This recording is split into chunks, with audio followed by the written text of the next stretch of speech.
Oh, welcome. This is your boy, the host with the most, but humble. And I do mean humble, the Nostradamus, aka Derek. And I'm here on a Monday to give you the hungry, happy, healthy people here at WrestleCram. The Tag In. It's the Monday edition of the Tag In. If you're watching it today, you're watching it tomorrow, you're watching it next week. I truly do thank you from the bottom of my heart to the depths of my loins. I truly thank you. Without you guys, it truly would not be me. Um, like, share, and subscribe. You gotta like, share, and subscribe, you guys. Also, if you've watched the content throughout the week, I thank you so much. Even if you've watched the one I put out around 12 o'clock yesterday, which was the the review of nights 1 and 2 together. Got them all together in one little thing. You can watch it, have a great time. Don't even have to watch WrestleMania. I prefer you to watch WrestleMania because it was a really okay. It was a really good WrestleMania. It was okay. It wasn't best, but it was a good WrestleMania. You don't have to watch it. You can just watch my content. You can enjoy that or whatnot. Now let's talk about. I just want to talk about one thing before we even get into the tag in. Next Tuesday will be the 11th. That will be the anniversary of the very first show that I did on this channel. The very first. This is the anniversary of WrestleCram. I don't know what I'm gonna do. I doubt if I do anything or whatnot. I just want to just say that, and I'm very happy that in and out of the year, I had my ups, my downs, my trials, my tribulations. But it's been really fun. It's been fun even when I wasn't doing it. I was trying to get all of this in behind me and the mic and all this other stuff that I've been focusing on. It's been really fun. It's been a fun ride throughout this entire year of me doing this. Tuesday is usually the Monday Night Raw preview review, so I'll do something fun with that. But much love to this channel, and hopefully another year will come, and we will have another great time here at Wrestle Cram. All right, so let's talk about, of course, the WWE. I did talk about that a little bit on the review of WrestleMania, but it has been sold. Yes, it has been sold to Endeavor. If you don't know anything about Endeavor, which I didn't know because I'm not really a huge UFC person, but Endeavor is the parent company of UFC. A lot of other stuff they do as well, but they did went ahead and purchase the WWE. Now I think it's like $29 billion all in one little company. They are going to merge both companies together. So what's going to happen? So we now know that what's happening with the WWE. The Saudis, of course, thank goodness they didn't get it. I hate that Comcast did not purchase it. And Warner Brother Discovery did not, along with Tony Khan, they didn't. Apparently, well, Warner Brothers is going through a lot anyway, so I don't even know why they were even in the mix of trying to buy something. They are literally in the negative right now, in the red. But it looks like the price tag is going to be 9.3 billion, way more than them asking for 6 billion. Endeavor will hold 51% controlling interest of the company, alongside with the shareholders holding 49% interest in the company. Now, the WWE has also informed that Vince McMahon will still be the chairman of the board, alongside with Dana White being, of course, still being the CEO of, or I'm guessing the chairman of the board of UFC. Nick Khan will still run as the CEO, but they were really so awesome with the point where they just like I said, they like Stephanie McMahon a lot, so they're going to try, hopefully, to get her back in some type of managerial position as well. My thought about this, it seems like it's going to be very interesting because I was reading on some of this stuff as well and looking at some videos where, the Endeavor fighters or the people that are there that are in that company, they can have their own social media information, even the more provocative ones with like fans only, or I think it's fan time, or OnlyFans. I keep saying fans only, OnlyFans, and of course fan time. So I mean, we will see what happens with that situation. They do hold 51% of the stock, so that means that they will pretty much put their information or their touch on the WWE. I think that's going to be a great thing because now, instead of you just having a paycheck through the WWE, now you can, try to venture out and do other stuff, which is a smart thing. I think it's a very smart thing, and I'm happy that that's going to happen with the independent contractor wrestlers. That makes perfect sense. I mean, hopefully they can stretch out and go back to, some independent matches or go to the independent scene. They know that they're part of WWE. Everybody knows that they're part of WWE, so it'll be a smart move to have them, go from back and forth like AEW does. It's a smart move. More will be happening. More news will happen, of course, with this. I can't wait to see what happens once again. It's very interesting with this. Apparently, this talk or the deal has been going on throughout entire WrestleMania. So even we have it today, they've been in talks for about a couple of days, just signing, dotting every I and crossing every T. So we will see. Great love to Endeavor, and welcome to the WWE family, and vice versa. It wouldn't be a news circuit without, of course, CM Punk. Of course, I've been holding on to this for a while because I really want to talk about this. CM Punk may be heading back to AEW. It's very funny. I cannot wait to see what happens. It wouldn't be a dirt sheet, of course, without wrestling and CM Punk all together with Tony Khan, Dave Meltzer, and the upper cards of the AEW roster. Apparently, the Instagram post heard around the world, and heard around the wrestling world and the universe about CM Punk crapping on pretty much everything it was AEW. Tony, but here's the crazy part about the situation. Tony Khan liked everything about it. Tony Khan has been on a lot of podcasts or news ventures, and he says that, and I'm not quoting him, but he has said that, reality is based into some type of the wrestling world. So, you want to put some of that reality in there. Henceforth, the All Access show, and this will bring eyeballs to the product, which is a smart move. I guarantee it's a smart move for Tony Khan, and him being now a super heel coming back to the company eventually. I can't wait to see what happens with that.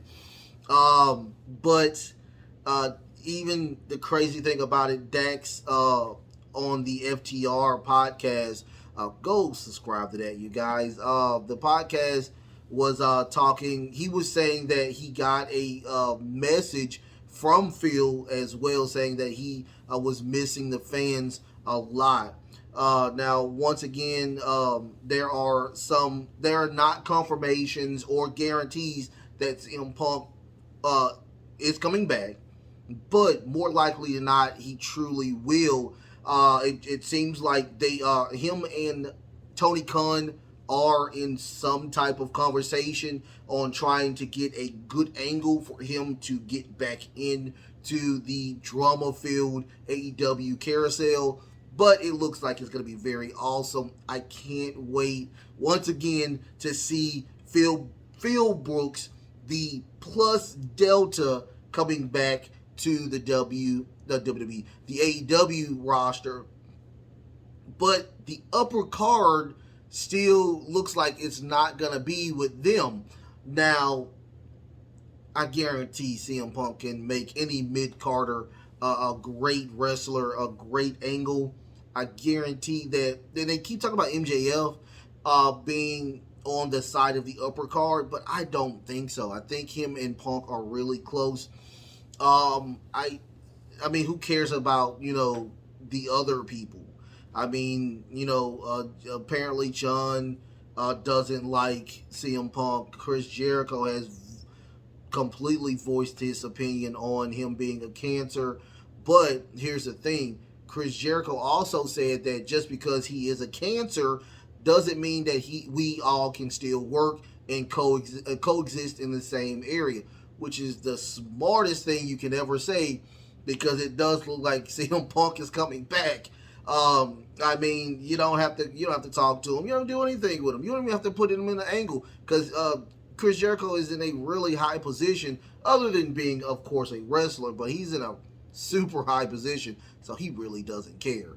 I can't wait. Like I said, my thing is that, the golden age of wrestling is here. It can be here. I think we can make it happen. I think the leader of the golden age era could be Roman Reigns because of what happened at WrestleMania.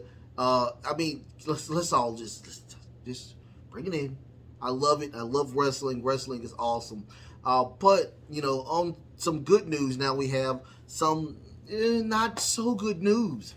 But, it's within a year or whatnot. Drew McIntyre has not signed a contract with the WWE.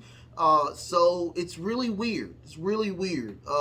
So we are going, of course, to talk about Drew McIntyre versus the Sheamus, and the really okay match between those two at WrestleMania 39. It was a pretty decent match, but speculation and rumors are saying that this may be his last WrestleMania, due to the fact of PW Insider reporting that Drew McIntyre contract is coming up next year, and the WWE and Drew McIntyre are not even close to a new contract. Not even close. Usually, this is done the year before, your contract expires, so you can go ahead and add those more years. So it's really weird, because I guarantee Drew McIntyre wants something more from the WWE, and I would oblige him, because he was the man that kept the company together during the COVID era. So, does he need another run with a title, with a world title? My answer is yes.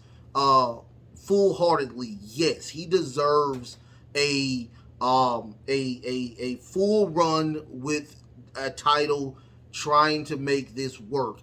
I mean, it has to be, because without him, I think that the WWE would have fell apart during that era. So, I mean, somebody needs to get with them. I mean, I guarantee lawyers are all talking back and forth to try to get this done. Hopefully, they will get this done. Much love to of course, Drew McIntyre, the WWE, and Endeavor. All right, about that. So now I'm done with the news. Let's go ahead and get a tag in. Not Jim Cornette this go around. We're gonna talk with. We're gonna do now a Wrestle Talk segment, which I love. Wrestle Talk. Wrestle Talk is one of the where I get a lot of my information from. Much love to Wrestle Talk. But, you know, they did talk about something today that I thought was very interesting. And I'll read it off and whatnot. Apparently they're saying that the ending of Roman Reigns and Cody Rhodes match was due to Vince McMahon. Now not being the owner of the company anymore, but now being an employee. Now the question is, has he taken over creative control again? But apparently this is not true. Vince McMahon is only in a supervisory role. Triple H is still the man over creative. During the post-media scrum, Triple H did explain why or what happened after WrestleMania 39. And this is him saying this. This is a quote by Triple H at the media scrum. In the WWE, the story never finishes. Tomorrow night on Raw, the story continues. The story takes another chapter. We just got to the end of this chapter. He also states that it's always feel in where you are in the moment. Honestly, it's the right place to be, and that's where you have to be, and bank on what's next. If you continue to tell the story, and if you don't feel like we had a compelling story on the other side, it wouldn't be the decision. Now, I will say this up front. I truly don't think that the mustache, the handsome devil of Vince McMahon is over creative. I truly don't. But I do think that even before the match was taken care of, which they have said as well, they knew who was going to win 2 weeks prior to the WrestleMania match. They just didn't let everybody else know. So if they already knew that he was going to win, Vince was not even in that mix with that situation. So I mean, he was probably in the mix, but he wasn't the end-all be-all say-so about the situation. I truly think that that Triple H, Paul Levesque, was that guy to pull the trigger on this. A lot of people are speculating about the Cody Rhodes hitting the throne with the sledgehammer was the effect of why he did that. No, stop it. Let's not be in conspiracy theory mode. Let's not put our tinfoil hats on, y'all. I guarantee that the story is going to build. I guarantee Cody is going to be a world champion. Will he beat Roman for those titles? My answer is no. I don't, because remember, Cody is part of the Raw roster. So what I'm thinking is that Jay is finally going to get this win at SummerSlam against the Tribal Chief, and they're going to have a tournament. And I'm doing this, it's 1:47 here. So I don't even know about wrestling right now, okay? But I truly think that, you know, they're going to do a tournament. They're going to get a number one contender. They're going to have a match, and Cody's probably going to win that title. Brand new title they make, it is what it is. They're going to merge those titles, the Universal and World titles. They're going to finally merge those titles. Please merge those ugly titles and make a beautiful title and give it to the Tribal Chief, where Jay will beat Roman at WrestleMania. I guarantee, well, I'm not going to guarantee, but it just looks like them losing the titles is going to elevate Jay or Sami Zayn. One of those two are going to take that title off of Roman Reigns. That's what it looks like. But in the comments, what do you think? In the comments, what do you think? Do you truly think, I'm going back to where Vince McMahon, do you think Vince McMahon is actually running creative? Do you think Triple H is running creative? Who do you think will take the titles off of Roman Reigns? In the comments. Don't forget, like, share, subscribe. Like, share, and subscribe, you guys. One more segment, one more itty bitty segment. That's going to be my 2 cents or the random thoughts. This is something that has been on my mind since I went to sleep.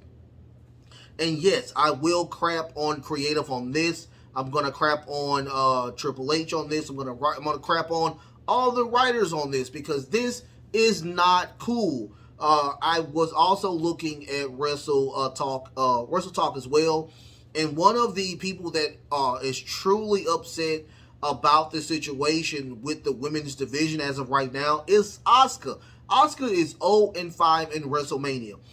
This is crazy. She is one of the most dominant women's characters in the WWE and NXT, and she is 0-5 in WrestleMania. On the other hand, you have Bianca Belair, who is 3-0. Do I see a streak coming? Probably. But once again, even in my review of WrestleMania 39, there were things that I just did not like about pretty much every single match that came with the women's division. The only match that I can honestly say that WrestleMania 33 had with the women's division was the Damage Control versus Becky Lynch, Lita, and Trish Stratus. Believe it or not, and I said this on my review of WrestleMania 39, it is truly weird because that was the match that I was really least feeling or whatnot. But that was actually the better match. Now, on top of that, you had a match where Charlotte versus Rhea Ripley, where we knew that Rhea was going to win this match and Charlotte was going to probably leave for a little bit. Now we know confirmation in a tweet, I think it was, that she is going to do a bodybuilding tournament. Which I'm not mad at, but, she's going to do a bodybuilding tournament, so she's going to be gone. Who is going to be now in SmackDown side other than Ronda Rousey, Shayna Baszler? There's nobody else. I mean, Raquel Rodriguez, we'll find out. But it just looks like there's some stuff that's going on, and I did say this again. I will say this again. We need a draft. We need a draft yesterday, especially in that women's division. After that, to me, it was truly surprising with the builds of all of the women's matches, and I will go back to the match where we did not get a build at all between Bianca Belair and Asuka, being two of the most dominant women in WWE. Not even a roster size, but it was just them being very dominant, really, really good. And the story was, will she spray the mist on Bianca Belair? That was the story. And now we're hearing that, I think it was in a tweet where Asuka is saying, this is crap. I should go back to Japan. And it's, I'm sorry, you guys, but it sucks because she's a great person. So you're telling me now that, you want to, she's so upset now that we're going to get her and send her back. She wants to go back to Japan or whatnot.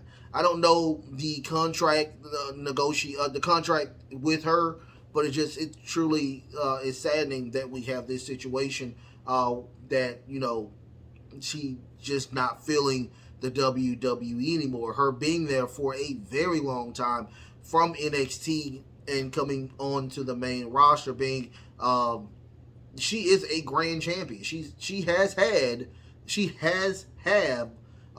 the NXT Women's World Title, both SmackDown and Raw titles, and the Tag Team Champions. I don't know. It just seems like something is getting crazy out of hand.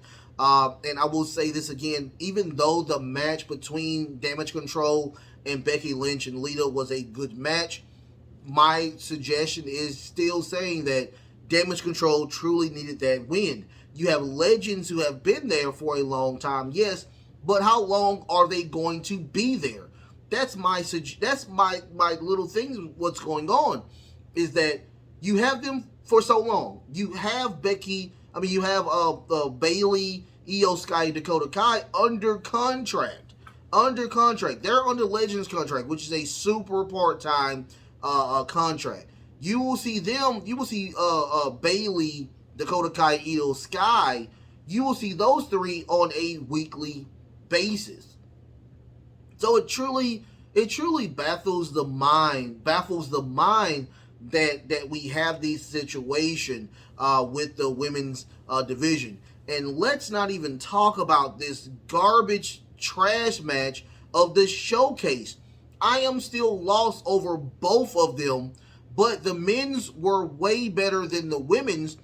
But what is the point of having this showcase match when you're just building two women who have no tag team abilities whatsoever on the show? I would have said this. You could have put the men's battle, Andre the Giant battle royal, in night one, and you could have did a women's Mae Young battle royal on night two. You could have did that.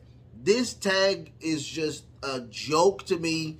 I mean, the only tag that was legit was Shayna Baszler and Ronda Rousey, who deserved to win that match, even though I'm not a huge Ronda Rousey fan.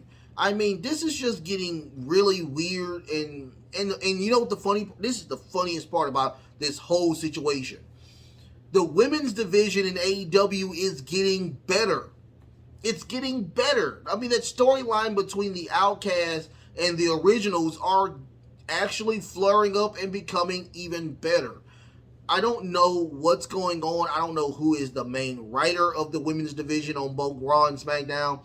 They should be sat down and talked to. I'm not telling you to take their jobs. That's one thing I'm not telling anybody to do, is take their jobs. But we need more insight in the women's division. We're not even getting a lot of matches. We're not getting a lot of backstage stuff with the women anymore. And it's getting really old really fast. I myself being a really good, I really enjoy the women's division. Not only in WWE, but throughout the wrestling atmosphere. It's really good. When you make it good. That is my 2 cents. Of course, my random thoughts about the women's division. Don't forget, like, share, and subscribe. Like, share, and subscribe, you guys. I love y'all so much. Don't forget, I do have a WrestleMania recap on. It is out. It is ready for y'all to consume.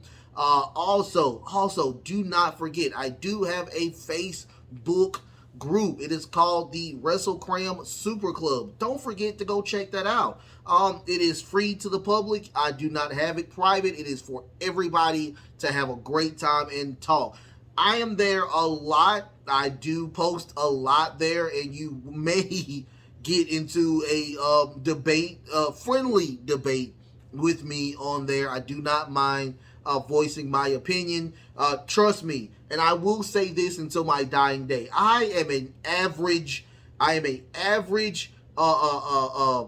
wrestling connoisseur or whatnot. I watch, I digest, and I give it to you how I think regular people usually do.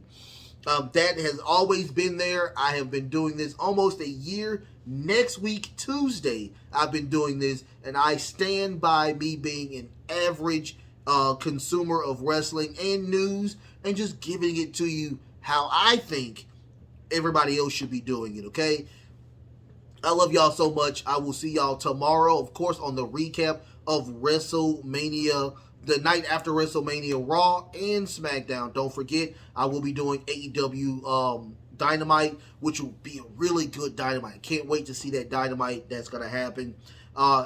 Tony Khan has a huge announcement. I can't wait to see what that announcement is going to be. And Rampage, of course. Boo, Rampage. But like, share, and subscribe. Like, share, and subscribe. Like, share, and subscribe. I love y'all so much once again. The best is truly yet to come. The best is truly yet to come. Until next time. Love, peace, and of course,